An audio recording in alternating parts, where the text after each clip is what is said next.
more than half. Jose, I actually had the opportunity just a couple of minutes ago to speak to a potential juror who, in fact, raised her hand when asked, can you be impartial? And she said no, and subsequently walked out. Take a listen to what she had to say. When did you realize that this was a trial involving the ex-president of the United States, Donald Trump? So we were here on Tuesday from 9 a.m. Yeah. But we realized that it's about this case on 4 p.m. We went into the courtroom and we showed Donald Trump. It's a historical case, and this is going to define so many things. But at the same time, our job as a juror, right, is to be impartial, like to be unbiased. So it was weird, like the whole atmosphere. Jose, first-time citizen of the United States. She got her citizenship back in August. This is going to be, in November, the first presidential election in which she will vote in. This is the first time, Jose, she was called to jury duty.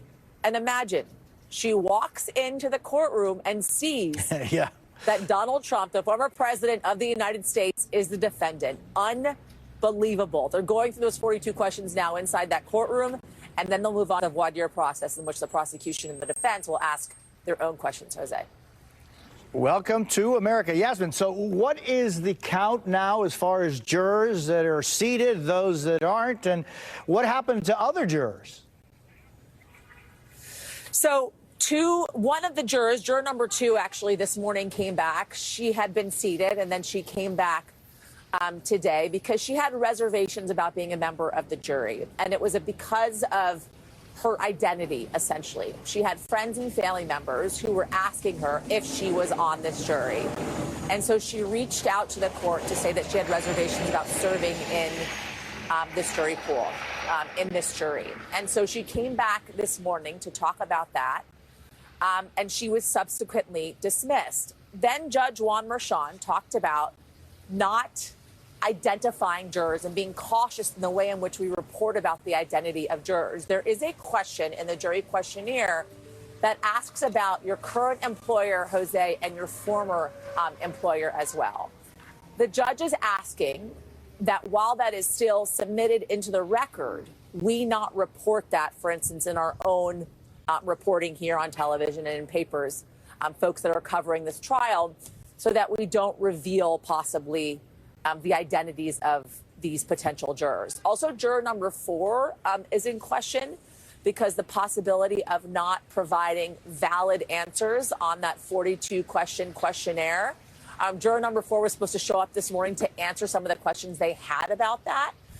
He has not yet shown up, so they decided to move on with the jury questionnaire process throughout the day, and they'll revisit it after juror number 4, shows up. Yeah, and so, Rebecca, I mean, as we were just hearing, the judge actually scolded the press over its coverage of the jurors. Why is that information so delicate? Well, this really just highlights how difficult it is to pick a jury in this particular kind of case and how to ensure that the safety. Danny, so, you've been involved in so many cases. How do you see the unusual, or how unusual is what we're seeing in this case? What we're learning in this case that makes it different, in addition to the fact that we're in New York State court, where jury selection is really different from places like federal court, where lawyers like me are barely involved. We're involved, but we don't do any questioning. We really only speak when spoken to by the judge in the federal system. In the New York system, there's actual interaction by the lawyers with the potential jurors. And in civil cases, sometimes the judge isn't even in the room during jury selection. So we're seeing a very unique process here. And the other takeaway that we've learned this morning is that when it comes to Trump, just because a juror is in doesn't really mean they're in. They could be back out. What I suspect is happening is once a juror is seated, each side decides first, do we like this juror? And if the answer to that is no, then they get to work taking a closer look at their history, their social media, maybe whether they were dishonest about something like an arrest record, all things that they might be able to use to bring to the judge and say, hey, even though this might not be the kind of deep dive you would do in a typical DUI or robbery case with jurors, we found this potential arrest from 1993. So, Judge, let's look into this. So really, just because a juror is on the jury at this point doesn't mean they'll stay on the jury. So we kind of thought that the numbers would remain static and just go up. But now we've learned the numbers of jurors can go down as well.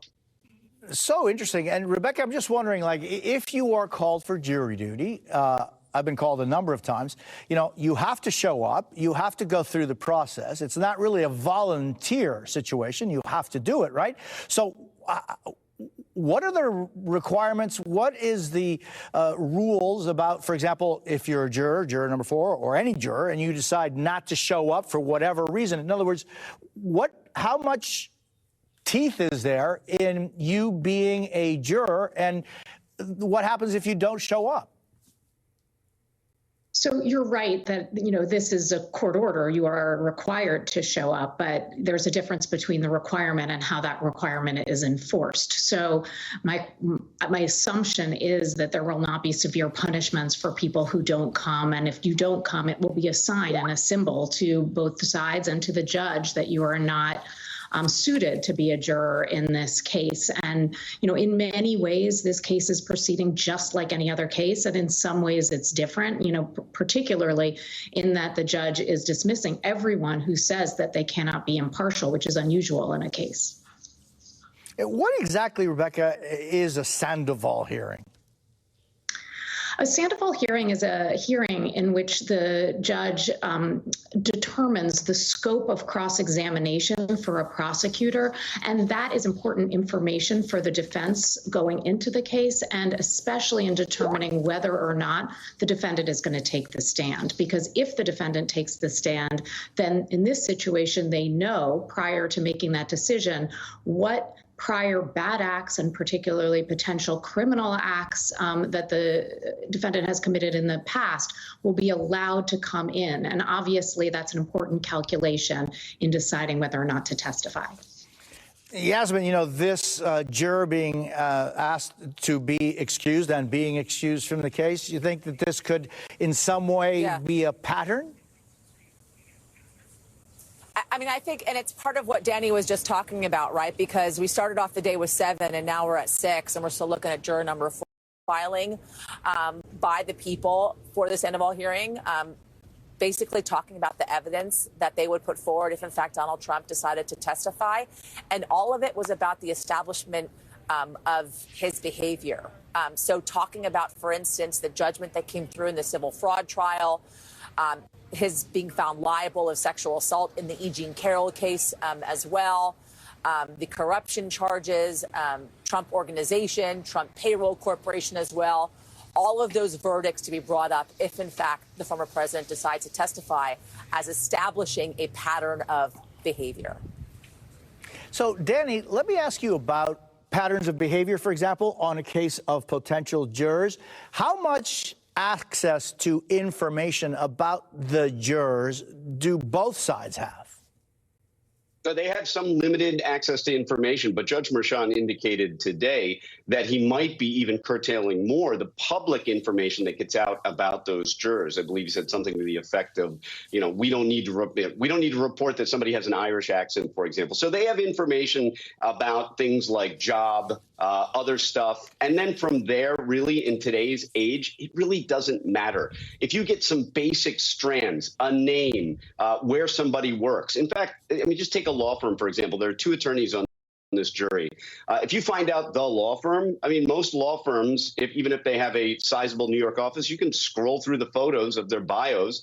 You can find out who that lawyer is pretty quickly, which I imagine many folks have already done. If they know the name of the firm and can figure that out, they can glean the rest. So in a sense, in today's modern era, the information the attorneys get is really just a starting point. As long as they're not contacting the juror, the investigation can go right into social media or websites, wherever else.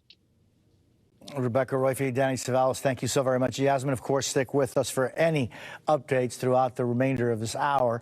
But still ahead, a rare and exclusive interview with the top leader of Hezbollah, a militant group backed by Iran. What he says Hezbollah will do if Israel takes action against Iran. Back at home, House Speaker Mike Johnson vows to push through an aid bill for Ukraine, even if it costs his job. We'll ask Congressman Adam Schiff whether Democrats would vote for Johnson if his speakership is on the line. You're watching Jose Diaz Balart Reports on MSNBC. If you have Graves' disease and itchy eyes, the truth may be even more uncomfortable. People with Graves could also get thyroid eye disease, or TED, which may need a different doctor. Find a TED eye specialist at isitted.com.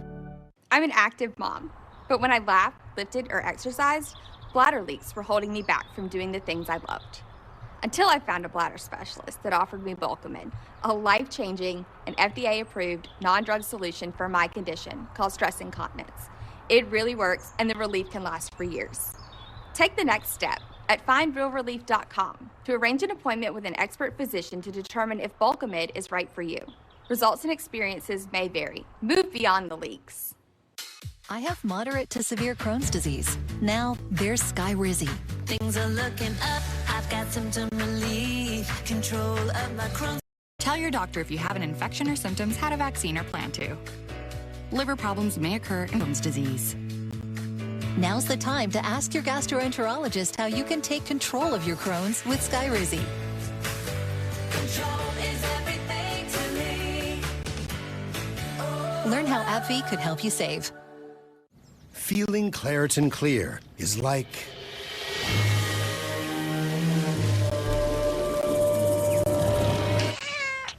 Is she? Letting her imagination run wild even though she has allergies? Yeah. Itchy pet? With Chewy, save 20% on your first pharmacy order. So you can put an end to the itch. Get flea and tick medication delivered right to your door. These bills are crazy. She has no idea she's sitting on a gold mine. Well, she doesn't know that if she owns a life insurance policy of $100,000 or more, she can sell all or part of it to Coventry for cash, even a term policy. Even a term policy? Even a term policy! Find out if you're sitting on a gold mine. Call Coventry Direct today at 800-738-1300 or visit coventrydirect.com.